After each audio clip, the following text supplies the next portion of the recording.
Hello students, welcome to today's lesson on solving an equation that has rationals in it, or fractions. And the first thing I'm going to do is replace all the variable u with x's because I don't like to use u. So I'm just going to rewrite it with the variable u. And then I'm going to take note that in general, most students do not like rationals or fractions. And so with an equation, and remember what makes this an equation is this equal sign. With an equation, I can multiply by anything I want, and if I pick the right number, it will eliminate these fractions. So I look for the least common multiple of the 9, the 4, and the 6, and I usually consider the 9 the biggest one. Like multiples of 9 would be 9 times 2 is 18, but 4 doesn't go into 18. 9 times 3 is 27. 4 doesn't go into 27. 9 times 4 is 36, and 9, 4, and 6 will divide into 36. So I'm going to multiply every term of this equation times 36.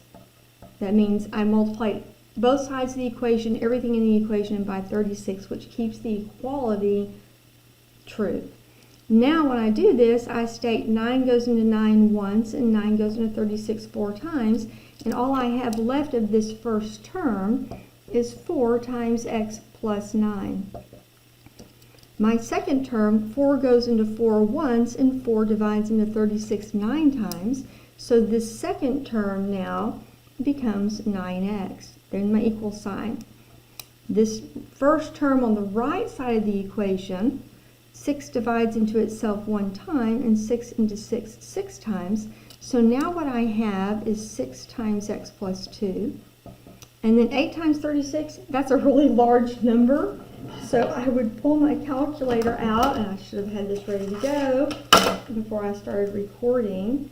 But if I multiply 8 times 36, it's a big number, but we don't care how big the number is. We're just kind of happy that we no longer have fractions. So this is the original, and now if I cover it up, I can see I no longer have fractions in this equation.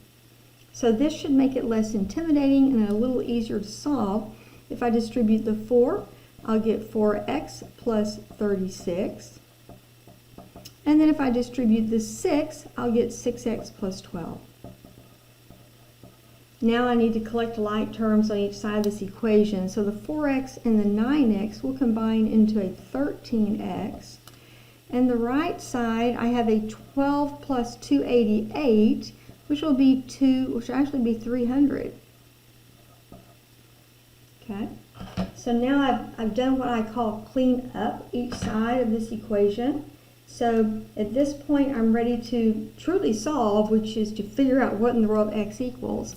So I want the x variable on one side of the equation. So I think I'm going to move the 6x to the left side by subtracting it off.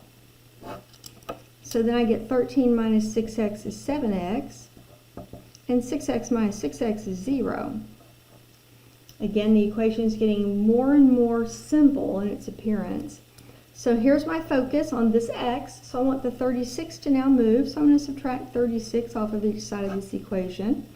So I get 7x plus 0 equaling, what is this, 264. So man, I'm almost done, right? You can see that you almost say x equals. So we're really close to having our solution. So the last thing I need to do is get this 7 off of the x by dividing it off.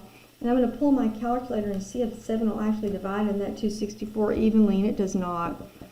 So just leave it as 264 over x, over 7. And that is your solution. Now when you get ready to type this in, you have to remember we started out with the variable u, and I changed it to x. So if you have to type it, make certain you put u equals.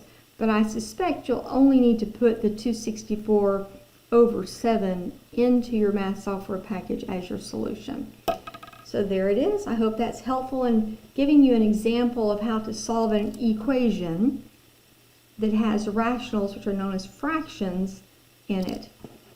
Thanks for listening, and have a nice day.